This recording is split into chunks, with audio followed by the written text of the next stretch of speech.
So hello and welcome everyone. Hello physics पे आपका फिर से स्वागत है। Today's lecture number 3 for rotational motion. हम लोगों ने अभी तक के दो लेक्चर्स में बहुत सारी बातें करी है कि यार what constitutes as a rotational motion and translational motion से क्या डिफरेंट होता है, कैसे पहचानते हैं।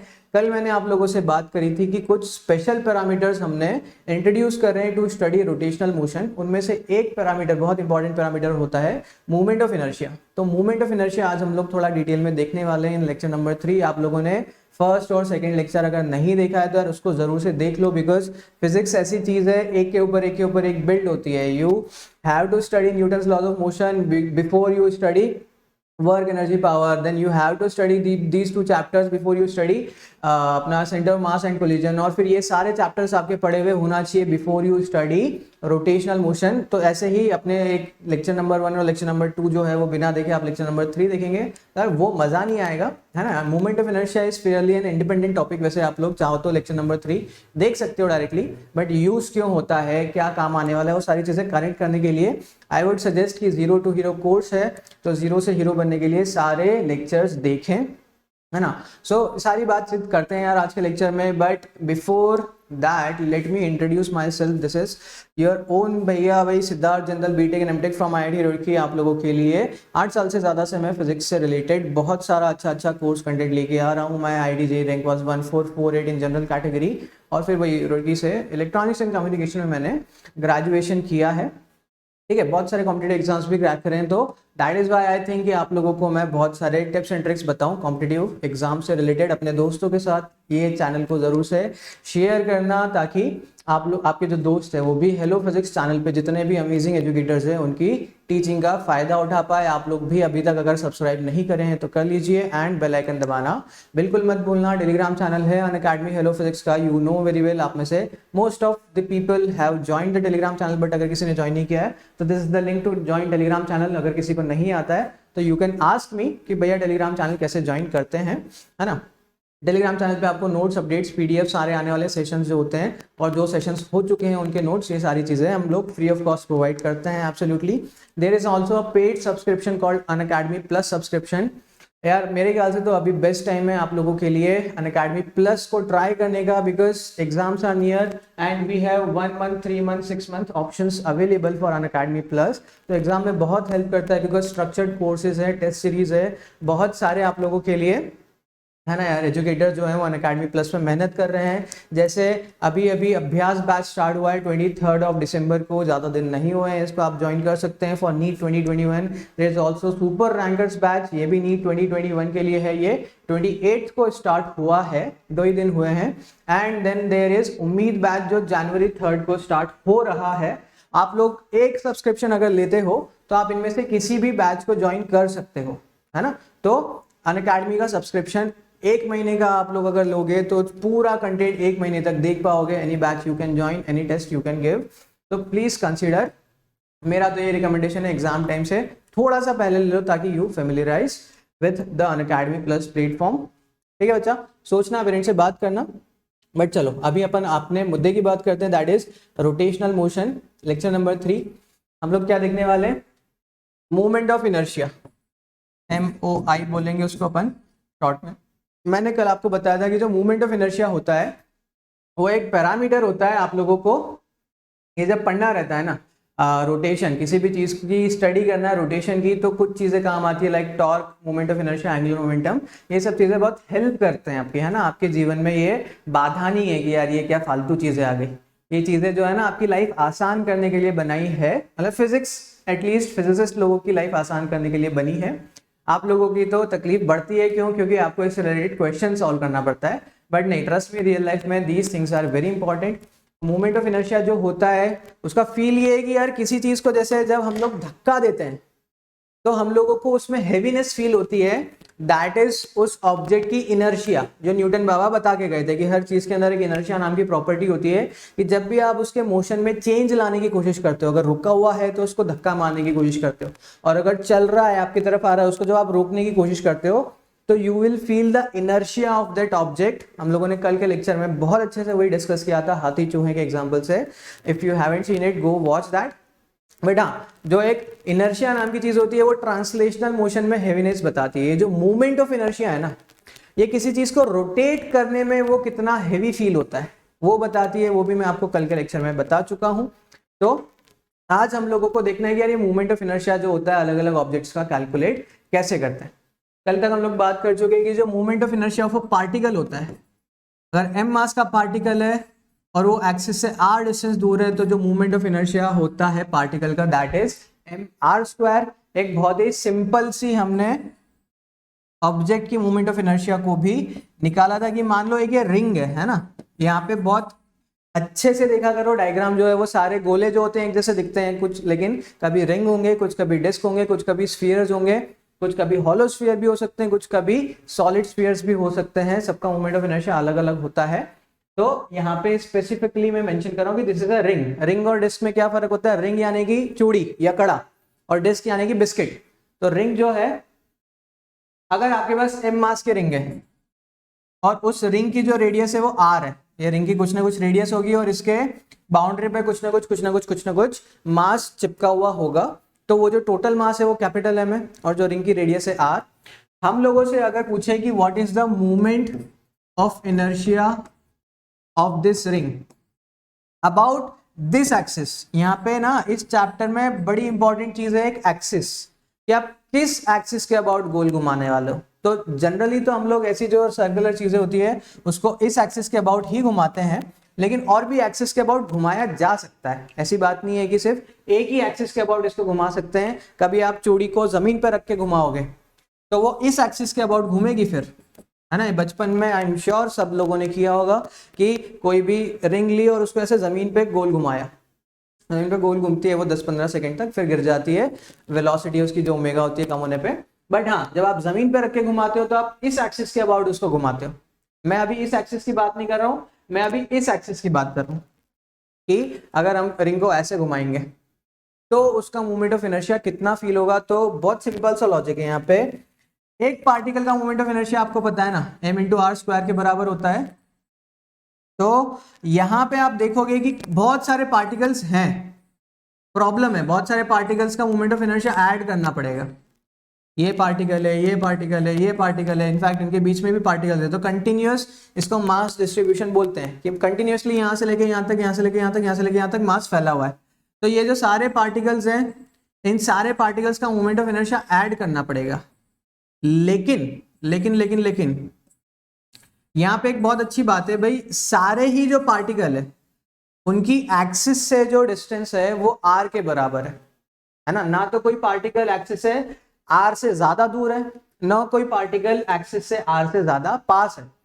तो जो टोटल मूवमेंट ऑफ इनर्शिया यहाँ पे आने वाला है वो मैं क्लियरली बोल सकता हूँ कि ना तो mr² से ज्यादा आएगा ना mr² से कम आएगा, ये एग्जैक्टली mr² के बराबर आना चाहिए if we are talking about this axis. इस एक्सिस के अबाउट जो रिंग का मूवमेंट ऑफ इनर्शिया होता है वो होता है mr²। ये पहली चीज हो गई जो आपको याद रखना है। मूवमेंट ऑफ इनर्शिया के बहुत सारे फॉर्मूलाज आने वाले हैं अभी जो आप लोगों को याद रखने पड़ेंगे, बट ऐसा नहीं है कि प्योर रटना है उसको, बहुत सिंपल सा लॉजिक है। जो चीजें यार मुझे याद रह रही है ना, मतलब समझ लो कि उनके पीछे कुछ ना कुछ तो लॉजिक होता ही है। प्योर अगर कोई फॉर्मूला याद करने का होता है तो मेरे को नहीं याद रहता है। तो ये तो बहुत ही सबसे सिंपल सा लॉजिक है कि ये रिंग जो है इस एक्सिस के अबाउट, इसका मूवमेंट ऑफ इनर्शिया mr² ही होना चाहिए, ना mr² से ज्यादा होना चाहिए, ना mr² से कम होना चाहिए। बिकॉज पूरा की पूरा जो मास है वो तो एक्सिस से r डिस्टेंस पे ही है, ना कोई मास r से थोड़ा भी पास है, ना कोई मास r से थोड़ा भी दूर है। अच्छा, आप लोगों को मैं एक थॉट डालना चाहता हूं दिमाग में। इस एक्सिस की अभी मैंने बात करी है कि आपके पास ये रिंग है, ये रिंग का मास m है, रेडियस r है। ये वाली जो एक्सिस है जिसके अबाउट वो, जब हम जमीन पे घुमाते हैं ना चूड़ी को या कड़े को या रिंग को, तो इस एक्सिस के अबाउट वो गोल घूमती है। पहले तो वो इमेजिन करो, वो इमेजिन नहीं हुआ तो उसके आगे जाओ ही मत, कि जब हम जमीन पे घुमा रहे हैं किसी रिंग को तो वो इस डायामीटर के अबाउट गोल घूम रही है। First imagine that.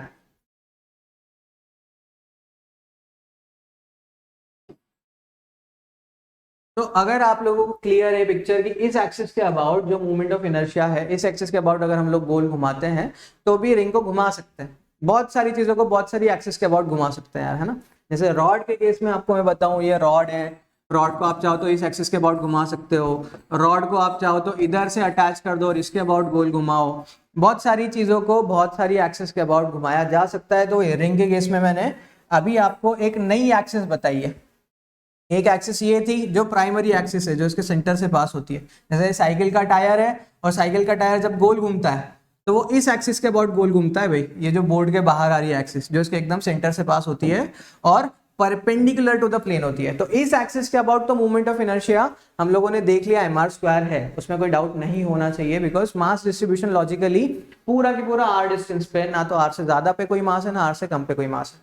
लेकिन इस केस में जब हम इसके अबाउट घुमाते हैं, है ना, जैसे चूड़िया कड़े को जब जमीन पे घुमाते हैं, तो मोमेंट ऑफ इनर्शिया कितना है मैं एग्जैक्टली आप लोगों से नहीं पूछना चाहता हूं, मैं सिर्फ आपको सोचने के लिए एक दिमाग में थॉट डाल रहा हूं कि क्या ये जो मोमेंट ऑफ इनर्शिया है ये भी mr स्क्वायर के बराबर आएगा, ये लेस देन mr स्क्वायर होगा या फिर ये मोर देन mr स्क्वायर होगा। एक बार सोचो, इस केस में ये जो इस एक्सिस के अबाउट मोमेंट ऑफ इनर्शिया है, क्या वो mr स्क्वायर होगा, mr स्क्वायर से कम होगा या mr स्क्वायर से ज्यादा होगा?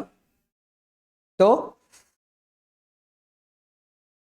है ना भाई, वेरी गुड। कुछ बच्चे बोल रहे हैं कि सर mr स्क्वायर ही होगा, कुछ का बोलना है mr स्क्वायर से कम होगा,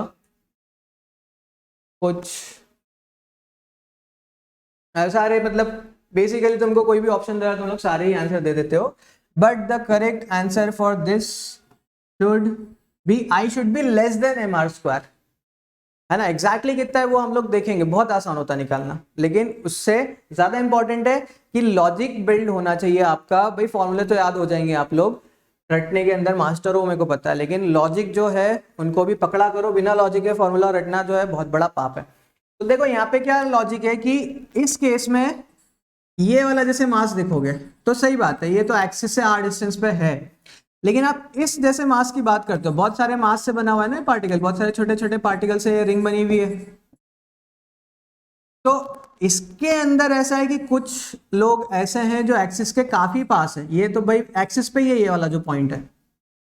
तो यहाँ पे या तो जो डिस्टेंस है, डिस्टेंस ऑफ द पार्टिकल्स, वो r, ये r से कम ही है। जैसे ये वाला एक अकेला पार्टिकल है यहाँ पे और यहाँ पे एक उसका जुड़वा भाई है, सिर्फ ये दो पार्टिकल आपको ऐसे मिलेंगे जो ये इस एक्सिस है, इस लाइन से r डिस्टेंस पे है। बाकी सारे जो पार्टिकल्स हैं उनकी इस एक्सिस से जो डिस्टेंस रहेगी ना वो लेस देन r रहेगी। तो यहाँ पे डिस्टेंस जो है वो लेस देन और इक्वल टू r है, तो मूवमेंट ऑफ इनर्शिया भी mr स्क्वायर के बराबर नहीं पहुंच पाएगा, mr स्क्वायर से कम रह जाएगा, क्योंकि सारे पार्टिकल्स r डिस्टेंस पे नहीं है। एग्जैक्टली कितना है आप में से बहुत लोग जानते हैं, मैं देख रहा हूँ बहुत सारे लोगों को नहीं पता है। हम लोग तो मानेंगे कि किसी को नहीं पता है लॉजिक जो है, लेकिन अब से सब लोगों को पता होना चाहिए कि कैसे हम लोग एक अंदाजा लगाते हैं कि मूवमेंट ऑफ इनर्शिया कितना आना चाहिए। ऑप्शन एलिमिनेशन में बहुत काम आती है ये चीज। आपको 4 ऑप्शन दे देते हैं ना, तो भाई बहुत आसानी से हम लोग ऐसे क्रैक कर सकते हैं कि इससे ज्यादा होना चाहिए, इससे कम होना चाहिए, ये तो आ ही नहीं सकता, ये थोड़ा थोड़ा लग रहा है कि आ सकता है। तो लॉजिक आपके पास नहीं होंगे तो आप जुगाड़ नहीं कर सकते फिजिक्स में। और मेरी बात मानो, मैंने कॉम्पिटेटिव एग्जाम्स क्रैक करी है बहुत सारी, जुगाड़ बहुत अच्छा तरीका होता है, आप लोगों को टाइम भी बचाता है, एनर्जी भी बचाता है, मजा भी आता है पेपर सॉल्व करते टाइम। बट उसके लिए लॉजिक सॉलिड होना चाहिए। तो लॉजिक याद रखो, फॉर्मूला आप लोगों को याद है या हो जाएगा, फॉर्मूला बहुत कठिन नहीं है। फॉर्मूला मैं आपको बताऊं इसका, तो इसका फॉर्मूला होता है mr square by 2। But formula कैसे आया क्या आया उसकी बात हम लोग करेंगे। कल मैंने आप लोगों से एक क्वेश्चन और भी पूछा था कि भाई अगर ये रॉड है, m मास की है, r इसकी लेंथ है, इसकी लेंथ r मान लो, है ना, और इस एक्सिस के अबाउट एक ऐसी एक्सिस है ना, एक्सिस लोगों की फील लो कि अगर मैं एक रॉड लेके ये एक्सिस ले रहा हूं तो इसका मतलब क्या है। इसका मतलब है कि भाई एक ये रॉड है और एक ये एक्सिस है, और मैं इस रॉड को इस एक्सिस के अबाउट गोल घुमाने वाला हूं ऐसे। ये जो एक्सिस होती है ना उसके अबाउट पूरा उस ऑब्जेक्ट पे, उस एक्सिस पे जो ऑब्जेक्ट होता है वो अटैच्ड होता है ऐसा मान लो, और फिर जब आप उसको गोल घुमाओगे तो कैसा घूमेगा, ऐसा घूमेगा, इमेजिन कर सकते हो। तो वही इसको घुमाने में भी कुछ ना कुछ डिफिकल्टी होगी। तो वो डिफिकल्टी हमको कैसे पता चलती है, इसके मूवमेंट ऑफ इनर्शिया से हमको इसका मूवमेंट ऑफ इनर्शिया पता करना है। कल मैंने आप लोगों से पूछा था तो आपने एकदम करेक्टली प्रेडिक्ट किया था कि इसका भी जो आई है वो लेस देन mr स्क्वायर होना चाहिए, क्योंकि कुछ मास ही है, एक ही बेसिकली पार्टिकल है जो टोटल r डिस्टेंस पे है, बाकी सारे जो पार्टिकल है उनकी डिस्टेंस तो r से कम है, तो जो मूवमेंट ऑफ इनर्शिया होगा वो भी टोटल mr स्क्वायर से कम होगा। लेकिन आज हम लोग बात करेंगे कि मूवमेंट ऑफ इनर्शिया इसका होगा कितना वो निकालना भी देखो वैसे बहुत आसान है, लेकिन आप लोग अगर फर्स्ट टाइम देख रहे हो तो बड़े ध्यान से देखना। इस सिचुएशन को हमको इंटीग्रेशन से सॉल्व करना पड़ेगा। इंटीग्रेशन कुछ नहीं होता, सिंपल भाषा में बोले तो इंटीग्रेशन इज एडिशन प्रोसेस। आपको बहुत सारे पार्टिकल्स हैं यहाँ पे अवेलेबल, और हर पार्टिकल का मूवमेंट ऑफ इनर्शिया ना अलग अलग है। ये जैसे यहाँ पे जो पार्टिकल है वो एक्सिस के बहुत पास है, तो इसका मोमेंट ऑफ इनर्शिया कम रहेगा। यहाँ पे जो पार्टिकल है ये एक्सिस से काफी दूर है, तो इसका मोमेंट ऑफ इनर्शिया अच्छा खासा काउंट होगा, क्योंकि पार्टिकल का मास क्या है वो तो इंपॉर्टेंट है ही, लेकिन पार्टिकल एक्सिस से कितनी दूर है वो भी इंपॉर्टेंट है। तो यहाँ पे बहुत सारे पार्टिकल से अलग अलग डिस्टेंस पे है, हम लोगों को पता नहीं चल रहा टोटल मोमेंट ऑफ इनर्शिया कितना है, तो हम लोग क्या करेंगे यहाँ पे एक पार्टिकल का मोमेंट ऑफ इनर्शिया जोड़ते जाएंगे। इसका निकाला, फिर इसका निकाला, फिर इसका निकाला, फिर इसका निकाला, ऐसे अब ऑफ कोर्स हजारों पार्टिकल्स है तो एक हाथ से तो निकाल नहीं सकते हैं, उसके लिए एक मैथमेटिकल प्रोसेस है, हमारा एक बेसिकली फ्रेंड है इंटीग्रेशन, हम उसकी हेल्प लेते हैं। इंटीग्रेशन भाई करना कैसे है, आप लोगों को स्टेप्स अब तक आई होप याद हो चुकी होगी। भाई मेरी क्लास अगर आप लोग रेगुलरली अटेंड कर रहे हैं तो इंटीग्रेशन आप लोगों को बहुत अच्छे तरीके से आ जाएगा या आ चुका होगा, क्योंकि हमेशा मैं इंटीग्रेशन करते टाइम सिंपल से स्टेप्स फॉलो करता हूँ। The first step of integration is, सबसे पहले तो अगर आपके पास एक बड़ा सा कोई ऑब्जेक्ट है ना, तो उसको छोटे छोटे ऑब्जेक्ट्स में इमेजिन करो, छोटे छोटे एलिमेंट्स में इमेजिन करो। तो जैसे ये जो रॉड है, ये रॉड को ऐसा मान लो कि बहुत सारे छोटे, ये जैसे ये रॉड है, इसको आप मान लो कि यहाँ पे एक टुकड़ा है, फिर यहाँ पे एक टुकड़ा है, फिर यहाँ पे एक टुकड़ा है, फिर यहाँ पे एक टुकड़ा है, ऐसे बहुत सारे छोटे पीसेज है ना। ये मैं तो बड़े बना रहा हूँ क्योंकि हजारों करोड़ों पीसेज में ड्रॉ नहीं कर सकता, लेक्चर ही खत्म हो जाएगा। बट हाँ, इसको आपने ऐसे इमेजिन कर लिया। सबसे पहला स्टेप कि आपके पास जो बड़ा सा ऑब्जेक्ट है उसको इमेजिन करो बहुत सारे छोटे छोटे एलिमेंट्स में। Simple enough step. Second step, इनमें से कोई भी एक जो एलिमेंट है उसको उठा लो। तो जैसे मैं अगर ये वाला एलिमेंट उठा लूं, कोई भी रैंडम एलिमेंट है, जनरल सा एलिमेंट है, इसको उठा लिया मैंने, ये वाला एलिमेंट मैं चूज कर लेता हूँ, है ना। अब उसको मैं अपने इस नए डायग्राम में ड्रॉ कर रहा हूँ कि भाई यहाँ पे मैंने एक जनरल सा एलिमेंट चूज कर लिया है ये। नेक्स्ट स्टेप इज, आपने जो एलिमेंट चूज किया है उसको कुछ वेरिएबल्स असाइन करो, है ना। तो इसको मैं वेरिएबल असाइन करता हूँ कि मान लेता हूँ ये एक्सिस से एक्स डिस्टेंस पे, ये जो एक्सिस है ना अपनी, इस एक्सिस से इस एलिमेंट की जो डिस्टेंस है वो x है, और ये जो एलिमेंट है इस एलिमेंट की जो थिकनेस है ना कुछ तो इसकी थिकनेस देनी पड़ेगी, बिकॉज अगर आप इसकी थिकनेस नहीं देते हो ना तो फिर आप अपने दोस्त को बता नहीं पाओगे कि यार अगला एलिमेंट जो है वो कौन सा लेना है। भाई x पे एक एलिमेंट है, उसके बाद जो अगला एलिमेंट लेना है वो हमको x प्लस dx वाला लेना है, फिर उसका अगला वाला x प्लस dx वाला लेना है। तो आपका जो फ्रेंड है इंटीग्रेशन, उसको यहाँ से यहाँ तक आने के लिए आपको बताना पड़ता है उसको कि कितने छोटे एलिमेंट्स है, कि कितने छोटे स्टेप्स में आपको आगे बढ़ना है। तो बहुत ही छोटे स्टेप्स में हम लोग आगे बढ़ते हैं। dx जो होता है ना काफी छोटा होता है, डायग्राम में हमेशा हमको बड़ा बनाना पड़ता है भाई, क्योंकि इतना छोटा चीटी बराबर चीज हम लोग डायग्राम में ड्रॉ नहीं कर सकते। वेरिएबल्स असाइन कर दिया आपने अपने एक चोजन एलिमेंट को। क्या हुआ अभी तक, आपके पास बड़ा ऑब्जेक्ट था, उसको छोटे एलिमेंट्स में इमेजिन किया, फिर क्या किया, उनमें से कोई भी एक एलिमेंट चूज कर लिया, फिर क्या किया, वो जो एलिमेंट चूज किया उसको वेरिएबल असाइन करें। अब आता है अपना अगला दिमाग लगाने वाला प्रोसेस। दिमाग लगाने वाला प्रोसेस क्या है कि यार हमको निकालना क्या है, क्वेश्चन पूछा क्या है, तो हमसे पूछा है कि ये जो पूरी रॉड है इसका मूवमेंट ऑफ इनर्शिया कितना है।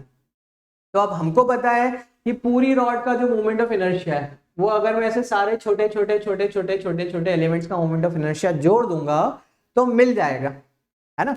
Total movement of inertia of the rod पूछा है, तो इन सबके मूवमेंट ऑफ इनर्शिया के सम के बराबर ही होगा। तो अब हमारा जो इंटीग्रेशन का प्रोसेस है वो बोलता है कि जिस चीज को भी आपको ऐड करना है ना, वो चीज सिर्फ इस एक एलिमेंट के लिए निकाल लो। जैसे आपको हर एलिमेंट का मूवमेंट ऑफ इनर्शिया ऐड करना है तो सिर्फ इस एलिमेंट का मूवमेंट ऑफ इनर्शिया निकाल लो। तो एक मेरे सामने प्रॉब्लम है कि यार ये मूवमेंट ऑफ इनर्शिया के लिए तो मास चाहिए, ये जो एलिमेंट है इसका मास कितना है ना। और सेकंड चीज, ये जो एलिमेंट है इसकी एक्सिस से डिस्टेंस चाहिए, लेकिन वो मेरे को दिख रहा है यहाँ डायग्राम में, यार उसी को तो मैंने x मान लिया। मेरी किस्मत बहुत अच्छी है, एक्चुअली किस्मत अच्छी नहीं है, मेरे को पहले से पता था कि अगर मैं एक्सिस से डिस्टेंस जो है उसको अपना वेरिएबल मानूंगा तो वही चीज एक्सिस से डिस्टेंस में भी काम आ जाएगी, मूवमेंट ऑफ इनर्शिया लिखते टाइम भी काम आ जाएगी। तो ये जो जनरल एलिमेंट है इसका मूवमेंट ऑफ इनर्शिया अगर मैं लिखता हूं तो वो लिखाएगा इस जनरल एलिमेंट का मास इंटू इसकी एक्सिस से जो डिस्टेंस है उसका स्क्वायर। तो इसकी तो एक्सिस से जो डिस्टेंस है वो वेरिएबल है x, तो dm इंटू एक्स स्क्वायर इस छोटे से एलिमेंट का मोमेंट ऑफ इनर्शिया हो जाएगा। समझ रहे हो तुम कि हमने ये जनरल एलिमेंट का मोमेंट ऑफ इनर्शिया लिख लिया है। अच्छा, एक छोटा सा काम, अगर ये रॉड यूनिफॉर्म है तो मैं इसके अंदर सिंपल सा लॉजिक लगा सकता हूं कि 100 एप्पल अगर 10 रुपए के आते हैं तो 10 एप्पल 1 रुपए का आएगा, वो वाला लॉजिक। तो अगर L लेंथ में m मास आता है तो dx लेंथ में कितना मास आएगा, तो आएगा dx divided by L multiplied by m। तो जो dm की वैल्यू है ना, ये मेरे को मिल गई कि dx divided by L into m, ये तो मास हो गया, इंटू एक्स स्क्वायर, ये चीज हो गई जनरल एलिमेंट का मोमेंट ऑफ इनर्शिया। बस 95% आपका काम खत्म, 95 भी क्या 99% काम खत्म हो चुका है फिजिक्स का। तो आप लोगों का अब थोड़ा सा मैथ्स का काम बचा है कि आपने एक जनरल एलिमेंट जो है उसका मोमेंट ऑफ इनर्शिया लिखा है, अभी पूरी रॉड का नहीं लिखा है। लेकिन यहाँ पे आपका दोस्त आता है पिक्चर में, आप अपने फ्रेंड इंटीग्रेशन को क्या बोलते हो कि यार देख तेरे को एक जनरल से एलिमेंट का मोमेंट ऑफ इनर्शिया बता रहा हूँ, इतना है होता है, मेरे को तो ऐसे सारे एलिमेंट्स का मोमेंट ऑफ इनर्शिया ऐड करके बता दे, ऐड करके बता दे, है ना। स्टार्टिंग करना x इक्वल टू 0 से, आपका जो फ्रेंड है ना इंटीग्रेशन, वो फिर क्या करेगा कि यहाँ पे x इक्वल टू 0 डालेगा तो उसको ये वाले पार्टिकल का मोमेंट ऑफ इनर्शिया मिलेगा, फिर अगला x डालेगा तो उसको ये वाले का मिलेगा, फिर ऐसे डालते जाएगा। तो x इक्वल टू 0 से डालना स्टार्ट कर, तो इन सारे एलिमेंट्स का मोमेंट ऑफ इनर्शिया मिलते जाएगा। और जब तक x इक्वल टू r नहीं हो जाता, यहाँ पे मैंने r ले लिया, एक्चुअली में आप चाहो तो l ले सकते हो, तो यहाँ पे जो लिमिट रखाएगी वो l रखाएगी, है ना। तो ये जो हो जाएगा ये total moment of inertia of the rod हो जाएगा। बड़ा सिंपल सा इंटीग्रेशन बन गया, बस देखो यही आंसर आ जाएगा अपना। बस एक इंटीग्रेशन सॉल्व करना है 0 से लेके r तक, x इक्वल टू 0 से x इक्वल टू r तक, हम लोगों को dx by l into m into x square, इस इंटीग्रेशन को सॉल्व करना है। इंटीग्रेशन आप लोगों को अगर आता है तो आप जानते हैं m और l, ये तो total mass of the rod और total length of the rod है, कांस्टेंट है, बाहर आ जाएंगे। भाई जब आपका फ्रेंड स्कैन मार रहा होगा तो कोई चीजें तो बदल रही होगी, जैसे x जो है वो स्कैन मारते टाइम बढ़ेगा या घटेगा। हम लोगों ने उसको स्कैन मारने को बोला है तो अलग अलग स्कैन मारते टाइम x की अलग अलग वैल्यू रहेगी। तो x is not a constant, x variable है। पूरी जब प्रोसेस चलेगी ना, उस प्रोसेस में ये x की वैल्यूज अलग अलग होने वाली है, तो x को मैं बाहर नहीं ले सकता। लेकिन जब पूरी प्रोसेस चलेगी उसमें कैपिटल M और कैपिटल L तो हमेशा वही रहेगा जो रॉड का टोटल मास और टोटल लेंथ है, तो उसको मैं इंटीग्रेशन के बाहर ले सकता हूं। अंदर बचेगा सिर्फ x square into D x, limit है 0 से लेके, जैसे यहाँ पे L डाल दिया क्या मैंने। तो एक काम करो यार, ये R मेरे को भी नहीं जम रहा है, यहाँ पे L ही ले लो। ये जो रॉड की टोटल लेंथ है ना, R कौन लेता है, L लो, L कैपिटल L, है ना।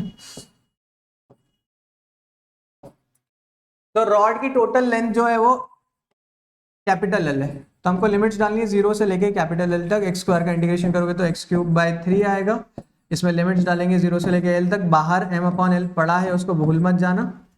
बस कुछ नहीं बचा अब, है ना, ये बिक गया है क्वेश्चन। अब इस क्वेश्चन में कुछ नहीं बचा है, L cube by 3 minus 0 cube by 3, तो ये m by L into L cube by 3, तो ये हो जाएगा m l स्क्वायर बाय 3। बड़ा ही फेमस रिजल्ट है, याद रखने की चीज है ये, है ना, ये याद रखना, ये तो इंटीग्रेशन से निकालना पड़ेगा फिर आपको। तो जो रॉड का मोमेंट ऑफ इनर्शिया है अबाउट वो end, that is M L square by 3, ठीक है, याद रखने वाली चीज है। ऐसे ही बहुत सारी चीजों का हम लोग मोमेंट ऑफ इनर्शिया निकाल सकते हैं। आप लोगों को आज मैं रॉड जो है ना उसी के ऊपर टाइम थोड़ा सा स्पेंड करवाना चाहता हूं। एक और एक्सिस होती है रॉड में, एक एक्सिस और होती है रॉड में, ये सेंट्रल एक्सिस, ये भी काफी इंपॉर्टेंट एक्सिस होती है। सेंटर से पास होती हुई लग रही है क्या, ये यहाँ लगभग लगभग लग रही है ना, ये भी L/2 है, ये भी L/2 है, और जो टोटल मास है वो रॉड का m है। तो देखो इसको करने के दो मेथड्स हैं। मोमेंट ऑफ इनर्शिया से रिलेटेड आप लोगों को पता है बहुत सारे क्वेश्चंस आते हैं, पता है, जो नीट है और या जेई है, कॉम्पिटिटिव एग्जाम्स में मोमेंट ऑफ इनर्शिया निकालने के काफी सारे क्वेश्चंस आते हैं। तो मोमेंट ऑफ इनर्शिया देना पता है क्यों पसंद है इन लोगों को, बिकॉज मोमेंट ऑफ इनर्शिया ना बहुत लॉजिकल चीज़ है, आप लोग मेहनत करके भी निकाल सकते हो और आप दिमाग लगा के छोटे छोटे लॉजिक से भी निकाल सकते हो। तो मैं आपको दोनों करके बताता हूं अभी कि इसको मेहनत से भी निकालते हैं कि अबाउट द सेंट्रल एक्सिस, इधर भी आधी रॉड है इधर भी आधी रॉड है, इस एक्सिस के अबाउट अगर आपको रॉड को घुमाना है, जैसे मैं इसको यूं हाथ पे रख के यूं घुमाऊं पेन को, है ना, बिल्कुल सेंटर पे रख के ऐसे, तो मेरे को कितनी हैवी फील होगी ये रॉड, हाँ। तो ये एक्सिस के अबाउट घुमाने पे कितनी हैवीनेस फील होगी, ये अगर मुझे पता करना है, देखो सबसे पहले मैं आपको डिफिकल्ट तरीका बताता हूँ जो बेसिकली इंटीग्रेशन है। इंटीग्रेशन से आप यहाँ पे निकाल सकते हो, सॉल्व कर सकते हो। फटाफट से कर रहा हूँ मैं क्योंकि अभी अभी मैंने पूरा अच्छे से प्रोसेस समझाया है। मैं क्या कर रहा हूँ, मैं यहाँ पे x डिस्टेंस पे फिर से dx एलिमेंट ले रहा हूँ, इस एलिमेंट का मूवमेंट ऑफ इनर्शिया लिख रहा हूँ, है ना, movement of inertia of general element, तो वही की वही आएगा सेम। इसका जो dx upon l into M, ये तो इस जनरल एलिमेंट का मास हो गया और इसकी एक्सिस से डिस्टेंस मानी है एक्स स्क्वायर मैंने, तो एक्स स्क्वायर इससे मल्टीप्लाई कर देंगे एक्सिस से जो दूरी है। बस यहाँ पे फर्क क्या पड़ेगा पता है, पिछले क्वेश्चन में जो लिमिट्स थी वो अलग थी, इस क्वेश्चन में मुझे जो लिमिट्स डालनी है, सोचो एक बार क्या लिमिट्स डालेंगे, total movement of inertia of rod, इस केस में अगर आप निकालोगे तो ये अंदर वाली टर्म तो ये बन रही है dx by l into M into x square, बस लिमिट्स आपको यहाँ पे डालनी है x equal to minus l/2 से लेके x equal two plus l/2 तक। लग रहा है क्या लॉजिकल कि x को हमको इस बार जो स्कैन मारना है, भाई आपके दोस्त इंटीग्रेशन को बुला के आप उससे स्कैन लगवाते हो कि यहाँ से स्टार्ट करके यहाँ तक पहुंचना, तो उसको स्कैन करने के लिए आप लिमिट इस बार क्या दोगे कि x equal to minus l/2 से स्टार्ट कर, क्योंकि हमने x को माना है इस डायरेक्शन में डिस्टेंस, अगर आपको इसके पीछे वाली वैल्यूज चाहिए तो x को नेगेटिव डालना पड़ेगा, तो x इस डायरेक्शन में है, लेकिन अगर हमको पीछे जाना है तो माइनस x, मतलब माइनस बेसिकली l/2 इस एलिमेंट को बोलना पड़ेगा, तो माइनस l/2 से लेके 0 से लेके प्लस l/2 तक ये लिमिट में इंटीग्रेशन मारो तो आपको आपका आंसर मिल जाएगा। तो देखो फटाफट से कर देता हूं मैं, ये m/l को बाहर रखा, वही एक्स स्क्वायर dx का इंटीग्रेशन है x³/3 इंटीग्रेट हो गया, m/l रखा हुआ है, ये माइनस l/2 से प्लस l/2 तक लिमिट्स डालनी है, तो ये हो जाएगा, ये 3 को भी बाहर ही ले लेता हूँ, है ना, तो m/3l ब्रैकेट में क्या आ जाएगा, l/2 का क्यूब माइनस माइनस l/2 का क्यूब, तो यहाँ पे ये क्यूब है ना तो माइनस साइन बच जाएगा भाई, अगर नेगेटिव चीज का स्क्वायर होता है या पावर 4 होती है तो पॉजिटिव हो जाता है, लेकिन अगर ऑड पावर्स है, नेगेटिव चीज की पावर 1 है या नेगेटिव चीज की पावर 3 है या नेगेटिव चीज की पावर 5 है, नेगेटिव चीज की पावर 5 है, तो ये जो सारी पावर्स होती है इनमें माइनस साइन बच जाता है, तो यहाँ पे पावर 3 कर रहे हैं ना तो माइनस साइन बच जाएगा, तो ये बचेगा l/2 का क्यूब मतलब l³/8, और ये माइनस माइनस मिलके हो जाएंगे प्लस, ये भी आ जाएगा l³/8, ये माइनस भी बचेगा ये माइनस भी बचेगा, दोनों मिलके l³/8 हो जाएंगे, जो बाहर कचरा पड़ा है वो तो पड़ा ही है m/3l, बस इसको आप सिंप्लीफाई देखो कर लेते हैं, ये एक l से ये क्यूब की जगह स्क्वायर कर देता हूँ, है ना, और l/8 l²/8 और l²/8 को आप जोड़ोगे तो l²/4 बन जाएगा, कोड खत्म हो गया मेरे पास, इसलिए थोड़ा कोऑपरेट करो, l²/8 प्लस l²/8 इस l²/4 यहाँ पे लिख देता हूँ कोने में, तो l²/4 तो ब्रैकेट में है और बाहर है m/3, तो ये आंसर आप में से फिर से बहुत लोगों को पता है, आई कैन सी, बट अभी अभी हमने डिराइव किया यूजिंग इंटीग्रेशन, ये आ गया ml²/3 × 4 12, ml²/12 इसका आंसर है, मैं यहाँ पे लाल से लिख देता हूँ इसको कि एक्चुअली में जो आंसर है दैट इज ml²/12, ये भी याद करने का है भाई, बहुत इंपॉर्टेंट है ये, कि जो रॉड होती है सेंट्रल एक्सिस के अबाउट उसका मोमेंट ऑफ इनर्शिया ml²/12 होता है, और जो ये वाली एक्सिस होती है इसके अबाउट इसका मोमेंट ऑफ इनर्शिया ml²/3 होता है, जो अभी अभी हमने निकाला था पिछले क्वेश्चन में। पर पता है मैं आपको क्या बता रहा था, मैं बता रहा था कि यार इसको निकालने का ना एक स्मार्ट तरीका भी है, वो मैं आप लोगों को बताना चाहता हूँ कि इसको स्मार्टली कैसे निकाल सकते हैं। देखो ध्यान से, अब इंटीग्रेशन तो कर लिया, इंटीग्रेशन जो होता है वो हम लोग मानते हैं कि सबसे इजी मेथड है, ज्यादा दिमाग लगाने वाला मेथड नहीं है। जब आप आउट ऑफ द बॉक्स सोचोगे, दिमाग लगाओगे, तो आपको इंटीग्रेशन से भी ज्यादा आसान तरीके मिल जाएंगे।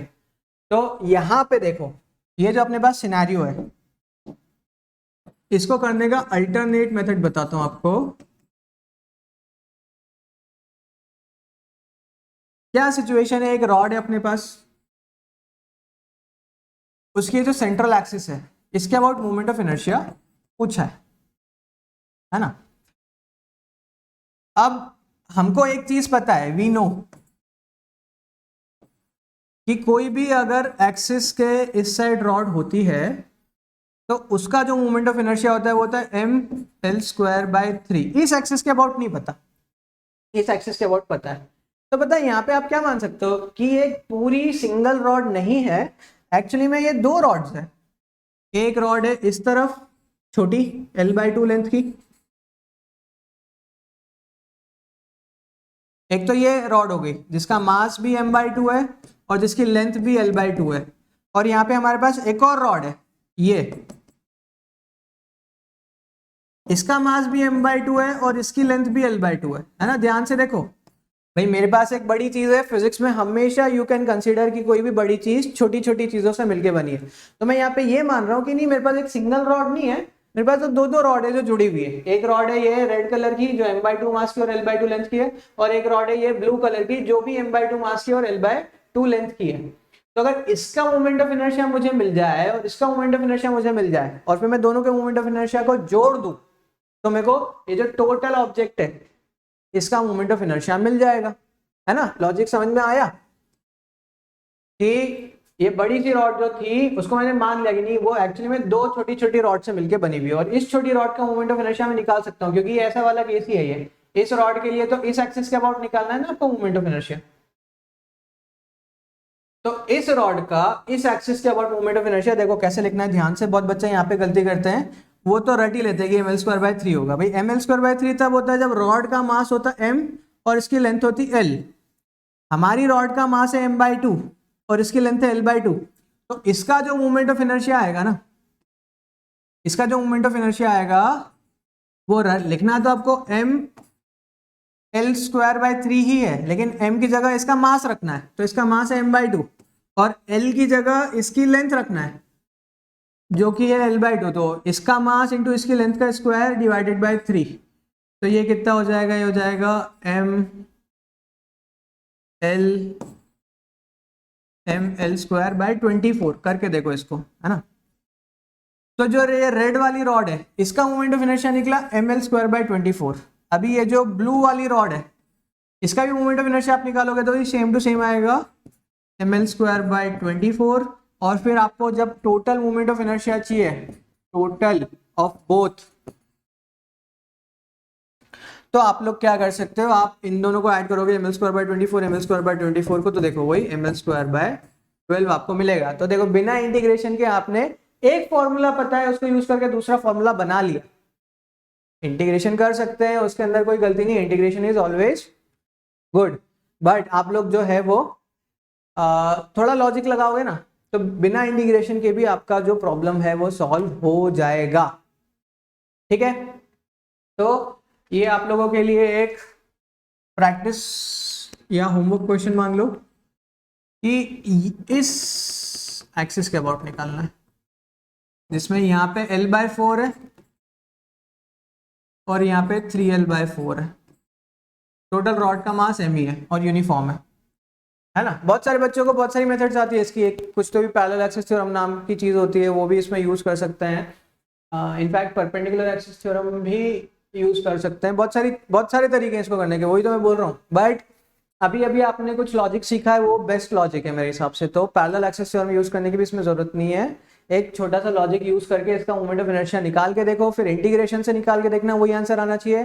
फिर अगर आपको पैरेलल एक्सिस थ्योरम आती है, जिन बच्चों को आती है उनको बोल रहा हूँ मैं, नहीं तो हम लोग जिनको नहीं आती है, मेरे को भी नहीं आती, तो जिन लोगों को हमको नहीं आती है वो लोग जब सीखेंगे पैरेलल एक्सिस थ्योरम तब देखेंगे कि कैसे अप्लाई होती है वो। अभी हमारे पास इसको निकालने के दो मेथड्स तो ऑलरेडी है, एक इंटीग्रेशन और एक अभी अभी मैंने आपको एक सिंपल सा लॉजिक बताया है ना दादा।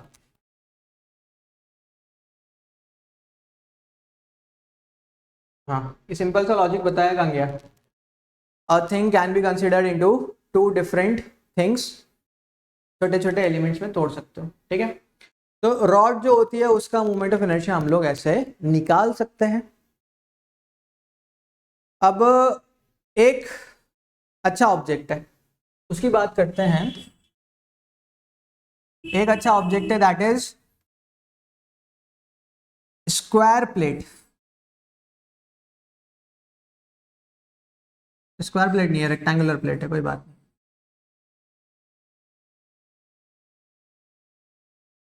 देखिए रेक्टेंगुलर प्लेट है, आप चाहो तो इसको यूं मान लो कि ये आपकी बुक है, कोई किताब है। इसका टोटल मास है ऑफ कोर्स m। इसकी ये जो साइड है इसकी लेंथ है a, इसकी ये जो साइड है इसकी लेंथ है b, है ना। यार इसका आंसर क्या है ये मेरे को मत पूछो अभी, ये मेरे को भी सॉल्व करना पड़ेगा। आई ट्रस्ट यू, आप खुद ही 2-3 मेथड से सॉल्व करके निकालो ना।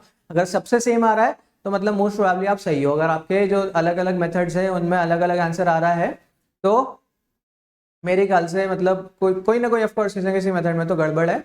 आंसर इसका कर लेंगे अपन डिस्कस कल के लेक्चर में, बट अभी इस चीज के ऊपर ध्यान दो, है ना। ये क्या सिनेरियो, देखो मैं आपको बताता हूँ। ये भाई साहब मेरे कीबोर्ड है, ये रेक्टेंगुलर है ना, दिख रहा है as you can see this is a rectangle. या ऐसे देखो आपको तो ज्यादा अच्छा दिखेगा, ABCD दिखेंगे। ये अपने पास एक रेक्टेंगल है, इसको मैं इस एक्सिस से अटैच करके ऐसे घुमा सकता हूँ। जैसे आपका जो दरवाजा है ना, वो भी बेसिकली यही केस है, बस दरवाजे में क्या होता है कि ये विड्थ कम होती है और हाइट ज्यादा होती है। दिख रहा है आपको कि दरवाजे में क्या होता है, ये विड्थ थोड़ी कम होती है, ये हाइट थोड़ी ज्यादा होती है, लेकिन अल्टीमेटली शेप वो भी रेक्टेंगल ही है और वो इस एक्सिस के अबाउट ऐसे घूमता है। कंप्लीट सर्कल कराने की जरूरत नहीं है, मैं थोड़ा सा ही आपको मूव करवा के दिखा रहा हूं। तो ये ऐसे ऐसे ऐसे ऐसे अगर घूमता है, हे भगवान क्या क्या करवाते हो यार तुम। तो ये एक्सिस है इसके कॉर्नर पे, और इसको हम इस एक्सिस के अबाउट गोल घुमाना चाहते हैं, या तो पूरा गोल घुमाएंगे या थोड़ा गोल घुमाएंगे, उससे मैटर नहीं करता। Moment of inertia doesn't matter कि आप कितने सर्कल घुमा रहे हो। मोमेंट ऑफ इनर्शिया बस आपने हल्का सा भी उसको हिला दिया तो आपको पता चल जाएगा कि यार ये चीज को हिलाने में कितनी दिक्कत हो रही है। आप उसको बहुत देर तक हिलाते रहो चाहे उसको थोड़ी देर तक हिलाते रहो, उसका मोमेंट ऑफ इनर्शिया वही रहेगा। तो फुल कंप्लीट सर्कल कराते हो कि जरा जरा से हिला रहे हो। जैसे दरवाजे को फुल हम 360 डिग्री नहीं घुमाते हैं, थोड़ा थोड़ा ही घुमाते हैं, लेकिन आपको दरवाजा खोलते या बंद करते टाइम हैवीनेस उसकी फील होती होगी। जो बड़े दरवाजे होते हैं उन लोगों को खोलना बंद करना मुश्किल होता है, जो छोटे दरवाजे होते हैं उनको खोलना बंद करना आसान होता है। सिंपल सा रीजन है, छोटे दरवाजों का मूवमेंट ऑफ इनर्शिया कम होता है, बड़े दरवाजों का मूवमेंट ऑफ इनर्शिया ज्यादा होता है। हाँ, एक हमारे दिमाग में कंसेप्शन है क्योंकि बड़े दरवाजे भारी होते हैं इसलिए उनको खोलना बंद करना कठिन होता है, छोटे दरवाजे हल्के होते हैं इसलिए उनको खोलना बंद करना आसान होता है। बट आधा ही रीजन है आपका। मास तो एक फैक्टर होता ही है मूवमेंट ऑफ इनर्शिया में, साइज या डिस्ट्रीब्यूशन ऑफ मास भी एक फैक्टर होता है। जो बड़े बड़े दरवाजे होते हैं ना, राजा महाराजाओं के यहाँ पे जो बड़े बड़े दरवाजे होते हैं, ये बात तो सही है कि उनका मास ज्यादा है इसलिए उनका थोड़ा सा मूवमेंट ऑफ इनर्शिया ज्यादा है, लेकिन ये बात भी सही है कि उसके अंदर जो मास है ना वो एक्सिस से काफी दूर दूर तक फैला हुआ है। एक्सिस से अगर काफी दूर होगा ना मास तो मोमेंट ऑफ इनर्शिया उस रीजन से भी बढ़ जाता है। तो हम कंपेयर करेंगे, चलो अभी एक बार ये वाले शेप का मोमेंट ऑफ इनर्शिया निकाल लें, ये वाले शेप का मोमेंट ऑफ इनर्शिया एक बार निकाल लें अगर, फिर दरवाजों की बात करेंगे कि एक छोटा दरवाजा एक बड़ा दरवाजा है तो कितने गुना मोमेंट ऑफ इनर्शिया है। हाँ देखो, ये रेक्टेंगल है, इसकी विड्थ है b, मतलब इसकी ये जो ये वाली डायमेंशन है ये b है, और जो ये वाली डायमेंशन है लेंथ है वो a है। इसका मोमेंट ऑफ इनर्शिया इस एक्सिस के अबाउट हमको पता करना है। तो एक तरीका तो मैं आपको बताता हूँ इंटीग्रेट करने का। अब यहाँ पे देखो समझदार तरीका जो होता है इंटीग्रेट करने का वो होता है यहाँ पे स्ट्रिप एलिमेंट्स। मानो कि इसको बहुत सारे स्ट्रिप एलिमेंट्स में इमेजिन कर लो कि ये जो रेक्टेंगल है बहुत सारी पतली पतली पतली पतली स्ट्रिप से बना हुआ है। स्ट्रिप पता है मैं क्यों चूज कर रहा हूँ, मैं छोटा सा रेक्टेंगल क्यों नहीं चूज कर रहा हूँ। मैं छोटा सा रेक्टेंगल भी चूज कर सकता था, लेकिन ये छोटा सा जो रेक्टेंगल है ना वो चूज करना और फिर उसको इंटीग्रेट करना एक्चुअली में बहुत कठिन काम हो जाता है। जैसे आपको अभी तो नहीं है ये कोर्स में, इनफैक्ट नीट वालों को तो जिंदगी में भी कभी कोर्स में नहीं आएगा, बट इंजीनियरिंग वालों को इंजीनियरिंग करते टाइम एक नए टाइप का इंटीग्रेशन आएगा, डबल इंटीग्रेशन। मैं बता नहीं रहा हूं आपको डबल इंटीग्रेशन कैसे करते हैं, मैं बस आपको बता रहा हूँ कि आपने जो रेक्टेंगल है अगर इसके जो छोटे छोटे एलिमेंट्स है वो ऐसे मान लिए कि this rectangle is made up of this tiny tiny tiny tiny rectangles, तो उसमें गलती नहीं है कोई। लेकिन उस प्रोसेस से अगर आप जाओगे तो आपको क्या करना पड़ेगा, आपको डबल इंटीग्रेशन मारना पड़ेगा उसमें कि यार हमको x में भी स्कैन मारना पड़ेगा और y में भी स्कैन मारना पड़ेगा। तो इसकी जो लिमिट्स है वो फिर आप कुछ ऐसे रखते हो, डबल इंटीग्रेशन नाम का एक प्रोसेस होता है, उसमें एक तो x की लिमिट्स आती है, x इक्वल टू 0 से x इक्वल टू a तक जाना पड़ेगा, ये 0 से लेके a तक जाना पड़ेगा x डायरेक्शन में, और y डायरेक्शन में y इक्वल टू 0 से लेके y इक्वल टू b तक जाना पड़ेगा, है ना। स्कैन पूरा मारना है ना, आपको दिख रहा है आपको। ऐसे भी सिर्फ x इक्वल टू 0 से x इक्वल टू a तक मार दोगे तो सिर्फ ये वाली पट्टी कवर होगी, आपको ये वाली पट्टी भी कवर करनी है, फिर आपको फिर ये वाली पट्टी भी कवर करनी है, फिर ये भी करनी है, ये भी करनी है, ये भी करनी है। तो y को भी वेरी करना है, x को भी वेरी करना है। ये चीजें इंजीनियरिंग में सिखाएंगे, डबल ट्रिपल इंटीग्रेशन हमको नहीं है कोर्स में, क्योंकि बहुत सारी जगह पे आप थोड़ा सा दिमाग लगाओगे, स्मार्टली एलिमेंट चूज करोगे तो आपको ऐसी हरकतें नहीं करनी पड़ेगी। तो यहाँ पे जो स्मार्टली एलिमेंट चूज कर सकते हो आप, वो है ये पट्टी। ऐसी पट्टियां चूज कर लो। ये जो रेक्टेंगल है ऐसी बहुत सारी पट्टियों से मिलकर बना हुआ है। एक पूरी पट्टी में एक सिंगल एलिमेंट मान सकता हूं, क्यों? क्योंकि ये जो पूरी की पूरी पट्टी है इसका हर एलिमेंट एक्सिस से सेम डिस्टेंस पे है। इसके अंदर जो ये वाला पार्टिकल है ये भी एक्सिस से उतनी डिस्टेंस पे है, इसके अंदर जो ये वाला पार्टिकल है ये भी एक्सिस से उतनी डिस्टेंस पे है, इसके अंदर जो ये वाला पार्टिकल है वो भी एक्सिस से इतनी डिस्टेंस पे है। तो मैं इस पूरी पट्टी का मोमेंट ऑफ इनर्शिया देखो लिख सकता हूं। अगर इस पट्टी का मैंने मास मान लिया dm और इस पट्टी की जो एक्सिस से डिस्टेंस है अगर वो मैंने मान ली x, तो ये जो पट्टी का वो है क्या है, पट्टी का मोमेंट ऑफ इनर्शिया है, moment of inertia of strip. ये मैं लिख सकता हूं पट्टी का मास कितना है dm, पट्टी की डिस्टेंस फ्रॉम द एक्सिस कितनी है, पट्टी की डिस्टेंस फ्रॉम द एक्सिस मैं ऐसी पट्टी मान लेता टेढ़ी तो बहुत कठिन काम हो जाता, समझ रहे हो आप? क्यों? क्योंकि ये एलिमेंट अलग डिस्टेंस पे, ये एलिमेंट अलग डिस्टेंस पे, ये एलिमेंट अलग डिस्टेंस पे, ये एलिमेंट अलग डिस्टेंस पे, तो ये वाली पट्टी का मोमेंट ऑफ इनर्शिया लिखना बहुत कठिन काम है। लेकिन ये ऐसी पट्टी मैंने मानी है जो एक्सिस से सेम ही डिस्टेंस पे, ना तो कोई पार्टिकल एक्स से ज्यादा डिस्टेंस पे, ना इस पट्टी का कोई पार्टिकल एक्स से कम डिस्टेंस पे। तो इस पट्टी का मास अगर टोटल dm है तो dm इंटू एक्स स्क्वायर मैं moment of inertia of this strip लिख सकता हूं। बस अब इसको इंटीग्रेट करना है आपको, वही dm into x square x equal to 0 से लेके एक्स इक्वल टू a तक इंटीग्रेट मारना। बस एक ये जो dm है इसको कन्वर्ट कर लेना ये dx के फॉर्म में, है ना। यहाँ पे dx लगाना पड़ेगा आपको कि इस पट्टी का अकेली का मास कितना है।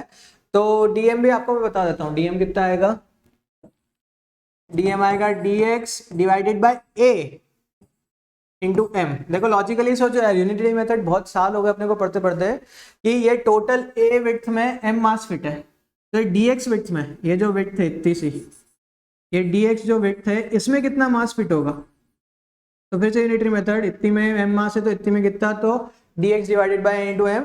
इसको आप इंटीग्रेट कर लेना, इंटीग्रेट करोगे तो आपको जो आंसर मिलेगा वो आंसर मिलेगा m a स्क्वायर बाय 3, है ना।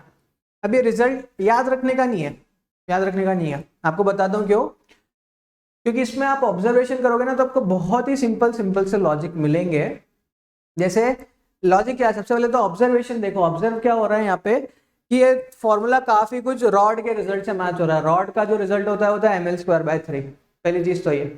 दूसरा ऑब्जर्वेशन है कि यार इसमें बी का तो कोई नामो निशानी नहीं है, बी का तो कोई इन्वॉल्वमेंट ही नहीं है। ये जो रेक्टेंगल था ये कितना चौड़ा है उसके ऊपर इसका मोमेंट ऑफ इनर्शिया डिपेंड ही नहीं कर रहा, है ना। तो ये भी बड़ा इंटरेस्टिंग ऑब्जर्वेशन है। ये भी इंटरेस्टिंग ऑब्जर्वेशन है कि ये जो रॉड अगर यहाँ पे एक होती जिसका मास होता m और जिसकी लेंथ होती l, तो इस रॉड का जो मोमेंट ऑफ इनर्शिया है वो भी ml स्क्वायर बाय 3 आता। अगर ये l लेंथ की रॉड होती, तो अगर a लेंथ की रॉड होती तो इस रॉड का मोमेंट ऑफ इनर्शिया भी ma स्क्वायर बाय 3 ही आता। तो ऐसा क्यों हो रहा है ना। बहुत सिंपल सा बहुत इंटरेस्टिंग लॉजिक है भाई। ये जो मोमेंट ऑफ इनर्शिया के क्वेश्चंस होते हैं ना, इनमें बहुत बार आपको इंटीग्रेशन के बजाय बहुत एक सिंपल सा लॉजिक मिल जाता है। तो देखो जैसे यहाँ पे एक बहुत सिंपल सा लॉजिक है कि ये जो रेक्टेंगल है और ये जो रॉड है इन दोनों का मोमेंट ऑफ इनर्शिया सेम होना चाहिए। अगर एक रॉड होती है m मास की और a लेंथ की, तो उसका भी मोमेंट ऑफ इनर्शिया ma² / 3 आता। एक रेक्टेंगल है जिसका मास है m और जिसकी विड्थ है a, जिसकी हाइट भी है b, लेकिन हाइट का कोई मतलब ही नहीं है, हाइट आई नहीं रही। इसका भी हमने अभी अभी निकाल के देखा है कि जो मोमेंट ऑफ इनर्शिया आ रहा है वो ma² / 3 ही आ रहा है। तो आप लोगों को दिख रहा है क्या इसके अंदर रीजन, है ना, कि ये रॉड है अगर जिसकी कोई विड्थ ही नहीं है, या एक अगर रेक्टेंगल है जिसकी कुछ विड्थ है, लेकिन अगर इसका मास और इसका मास सेम है, इसकी लेंथ और इसकी लेंथ सेम है, भले दोनों की विड्थ अलग अलग हो तो भी इनका मोमेंट ऑफ इनर्शिया सेम रहेगा। क्योंकि आप पता है इमेजिन कर सकते हो ट्रांसफॉर्मेशंस, कि अगर मान लो मैं ये जो रेक्टेंगल है इसको ऐसे चपटा कर दूं तो ये रॉड बन जाएगी। ये रेक्टेंगल है, मान लो मैंने ऐसे यूं दबाया इसको तो ये रॉड में कन्वर्ट हो जाएगा। बट आप बोलोगे कि सर ऐसे कैसे रेक्टेंगल को रॉड में कन्वर्ट कर सकते हो, तो ऑफ कोर्स नहीं कर सकते। दूसरी बात, हम तो वैसे भी रिजिड बॉडी पढ़ रहे हैं भाई, रिजिड बॉडी है तो मैं ऐसे दबाऊंगा तो कैसे दब जाएगी। बट मैं सिर्फ मूवमेंट ऑफ इनर्शिया की बात कर रहा हूँ। अभी हम लोगों को जब मूवमेंट ऑफ इनर्शिया पूछा है ना, तब मैं ऐसा इमेजिन कर सकता हूँ कि यार अगर इस रेक्टेंगल को मैं ऐसे यूं दबा दूं तो उससे होगा क्या कि इसके अंदर बहुत सारे पार्टिकल्स जो हैं जो अभी फैले हुए हैं, जैसे ये सारे पार्टिकल्स को ध्यान से देखो, ये जो सारे पार्टिकल्स है ये फैले हुए हैं, अभी तो दूर दूर है।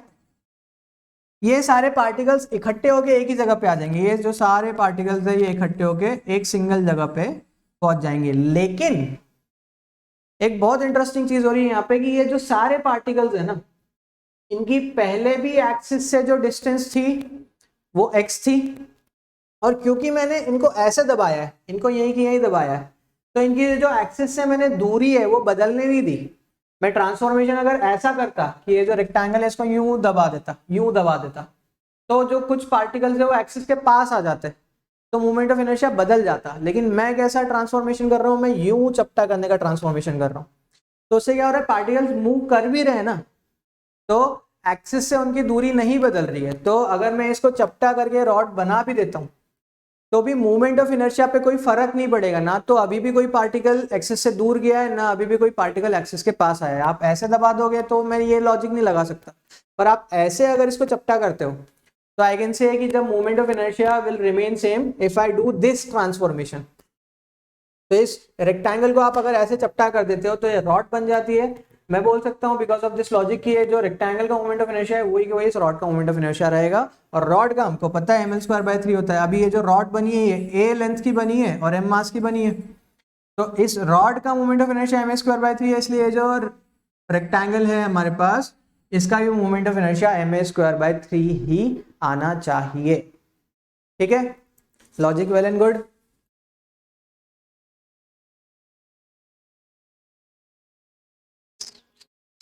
Very good very good. तो वही आपको एक चीज याद करिए, देखो अभी तक आपने सिर्फ कि ये ml²/3 होता है किसी रॉड का इस एक्सिस के अबाउट। मैंने आपको ml²/12 निकालना भी बता दिया कि कैसे निकालोगे इसी को यूज करके। अब ये जो रेक्टेंगल की बात कर रहे हैं इसका भी मैं याद रखने के लिए नहीं बोल रहा हूँ, सिर्फ लॉजिक आप लोगों को याद रहे। तो लॉजिक याद रखो ताकि एग्जाम में आपको फटाफट से याद आ जाए कि हाँ यार रेक्टेंगल का तो रॉड के बराबर ही होता है। बट हाँ, ऐसा नहीं कि रेक्टेंगल का एक ही केस आएगा, रेक्टेंगल के भी और केसेस आ सकते हैं। जैसे ये रेक्टेंगल है, इसकी ये विड्थ है a, ये विड्थ है b, और ये सेंटर से पास होने वाली जो एक्सिस है, इस एक्सिस के अबाउट मोमेंट ऑफ इनर्शिया कितना है जरा एक बार सोच के बताओ। इसका जो टोटल मास है वो है m। फटाफट से इसके अबाउट मोमेंट ऑफ इनर्शिया सोच के बताओ। मैं मतलब इसको इस एक्सिस के अबाउट गोल घुमा रहा हूँ, कीबोर्ड को सेंटर के अबाउट गोल घुमा रहा हूँ ऐसे। अरे क्या हो गया, हाँ कीबोर्ड दब गया ना तो चेंज हो गया वो। तो ये सेंट्रल एक्सिस है, इसके अबाउट में इसको ऐसे ऐसे, ये सेंट्रल एक्सिस है, इसके अबाउट में इसको ऐसे ऐसे ऐसे ऐसे रोटेट कर सकता हूँ, है ना। इमेजिन करो इसको यूं घुमाऊंगा जब, तो ये अपने बीच से एक्सिस में पास होने वाली एक्सिस के अबाउट घूम रहा है यूं घुमाने पे। तो इसका मोमेंट ऑफ इनर्शिया कितना आएगा, तो यार very good very good very good, बहुत बढ़िया। मैं देख सकता हूँ कि ma²/12 दिया है बहुत सारे बच्चों ने answer. ma²/12 is the correct answer. क्योंकि इसके अंदर आप लोग ट्रांसफॉर्मेशन सोचोगे तो अगेन ये वाला ट्रांसफॉर्मेशन काम करेगा कि ये जो सारे एलिमेंट्स है, ये एक पट्टी देखो, इस पट्टी में बहुत सारे एलिमेंट्स है, इन एलिमेंट्स की कुछ फिक्स डिस्टेंस है एक्सिस से। लेकिन अगर आप इसको ऐसे चपटा कर दोगे, यूं चपटा कर दोगे इसको, तो ये जो सारे एक्सिस है, ये सारे पार्टिकल एक पॉइंट पे जरूर आ जाएंगे, लेकिन एक्सिस से डिस्टेंस नहीं बदलेगी। तो ट्रांसफॉर्मेशन करने से बन क्या रहा है, एक रॉड बन जा रही है जिसका वही लेंथ है a, और ये जो हमारे काम की एक्सिस है वो ये है, तो इसके अबाउट ma²/12 रॉड का होता है, इसलिए इसका भी ma²/12 होगा। अगर मैं यही कि आपसे ये पूछता, ये रेक्टेंगल है, इसका इस एक्सिस के अबाउट मोमेंट ऑफ इनर्शिया कितना है ना, ये b है, ये a है, और वो इसका टोटल मास है m। फिर से कीबोर्ड बताऊं क्या आपको, तो भाई ये कीबोर्ड है और ये इस एक्सिस के अबाउट इसको गोल घुमाना है, यानी कि ये थोड़ा सा ऐसे घूमेगा। दिक्कत होती है बटन नहीं दब जाए कुछ, समझे? तो ये ऐसे गोल घूम रहा है, तो ये ऐसे गोल घूम रहा है ना, तो इस एक्सिस के अबाउट कितना आएगा। तो अब देखो यहाँ पे ध्यान से क्या ट्रांसफॉर्मेशन आप लोगों को सोचना है दिमाग में। वैसे तो बाय सिमेट्री आप बोल सकते हो कि इस एक्सिस के अबाउट अगर ma²/12 आया था तो इस एक्सिस के अबाउट mb²/12 आना चाहिए, लेकिन फिर भी एक बार दिमाग में पिक्चर देख लो, थोड़ा दिमाग की मेहनत भी करवाया करो, कसरत भी करवाया करो। तो इस केस में ना आपको ऐसे चपटा कर देना है, ये सारी चीजों को इन सारी चीजों से इकट्ठा करके यूं चपटा कर दो, तो एक्सिस से डिस्टेंस नहीं बदलेगी। बेसिकली हम लोग इस केस में क्या कर रहे हैं, एक ये जो स्ट्रिप है इस पे बहुत सारे एलिमेंट्स हैं, लेकिन ये जो सारे एलिमेंट्स है ये एक्सिस से एक फिक्स डिस्टेंस पे है। ये देखो ये इस केस में ये एक्सिस है, तो इस एक्सिस से ये जो डिस्टेंस है ये चेंज नहीं होने देनी, नहीं तो मोमेंट ऑफ इनर्शिया चेंज हो जाएगा। तो ये जो सारे एलिमेंट्स है इनको मैं जब यूं चपटा करूंगा इसको शांति से, तो ये एक ऐसी रॉड बन जाएगी जिसकी लेंथ रहेगी b के बराबर, और इस एक्सिस के अबाउट इसका मोमेंट ऑफ इनर्शिया बन जाएगा mv²/12। ये ऐसी रॉड बन गई। तो इसको यूं चपटा करना है आपको, तो मोमेंट ऑफ इनर्शिया नहीं बदलेगा। इसको यूं चपटा नहीं कर सकते, देखो ध्यान से, इसको यूं चपटा किया अगर तो एलिमेंट्स जो है वो एक्सिस के ऊपर आ जाएंगे। एलिमेंट्स एक्सिस के ऊपर आ गए तो बेसिकली अभी दूर थे फिर पास आ गए, किसी की भी डिस्टेंस नहीं बदलनी है। ये जो एलिमेंट है इसको अगर आप खसका के इधर लिया होगा एक्सिस के पास तो फिर मोमेंट ऑफ इनर्शिया बदल जाएगा। हाँ, आप इसको इधर खसकाओ, आप इसको इधर खसकाओ, कोई प्रॉब्लम नहीं है, अलाउड है। लेकिन इसको ऊपर नीचे खसकाओगे तो फिर मोमेंट ऑफ इनर्शिया अफेक्ट हो जाएगा। जैसे इस केस में ये एक्सिस थी ना, तो पार्टिकल्स को इधर या इधर ले जाना अलाउड नहीं था, क्योंकि एक्सिस से पास या दूर हो जाते। पार्टिकल्स को इधर इधर ले जाना अलाउड था, इसलिए मैंने ऐसा चपटा कर दिया। इस केस में एक्सिस ऐसी है तो पार्टिकल्स को ऊपर नीचे ले जाना अलाउड नहीं तो एक्सिस से दूर पास हो जाएंगे, इसलिए मैंने इसको ऐसा चपटा कर दिया। ऐसी रॉड बन गई mv²/12 की। तो रेक्टेंगल का आप लोगों को कभी निकालने की जरूरत नहीं पड़ेगी, रॉड का ही जो फंडा होता है वो रेक्टेंगल में लग जाता है ना। एक लास्ट चीज, आज के लेक्चर को हम लोग जल्दी खत्म कर रहे हैं। ये एक रॉड है ना, वेरी थिन रॉड, कोई थिकनेस नहीं है। इसका मास है m और इसकी लेंथ है l। तो इस एक्सिस के अबाउट इसका मोमेंट ऑफ इनर्शिया कितना रहेगा, ये आप लोग एक बार सोचो और मुझे खटाक से 10 सेकंड में आंसर दो। What will be the moment of inertia of this rod about this axis?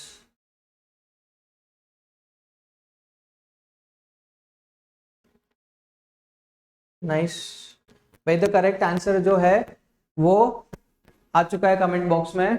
The correct answer is, देखो 0।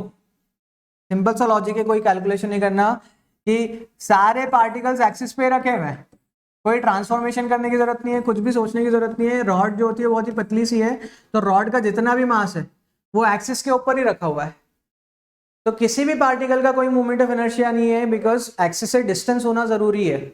जो पार्टिकल्स होते हैं अगर वो एक्सिस से दूर नहीं है देन उनका मूवमेंट ऑफ इनर्शिया कम आएगा।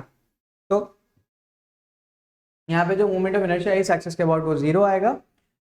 अगर ये पूछता मैं कि ये एक एक्सिस है और ये एक रॉड रखी हुई है,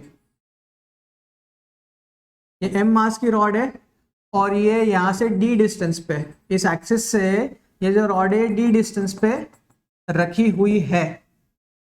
जैसे रियल लाइफ में कैसा दिखेगा आपको, कि भाई ये तो एक्सिस है और ये रॉड है और ये उसके आसपास ऐसे घूम रही है, ठीक है, स्पेस में घूमती है चीजें बिना अटैच हुए भी, एक्सिस है और ये रॉड ऐसे घूम रही है उसके आसपास, तो उस केस में ऐसा डायग्राम बनेगा, सॉरी है ना, ये एक्सिस है और ये ऐसे घूम रही है, तो ये एक्सिस है और ये इसके आसपास ऐसे ऐसे घूम सकती है, तो उस टाइम पे कितना मोमेंट ऑफ इनर्शिया फील होगा, तो the moment of inertia in this case will be M D square, ना एम डी स्क्वायर से ज्यादा ना एम डी स्क्वायर से कम।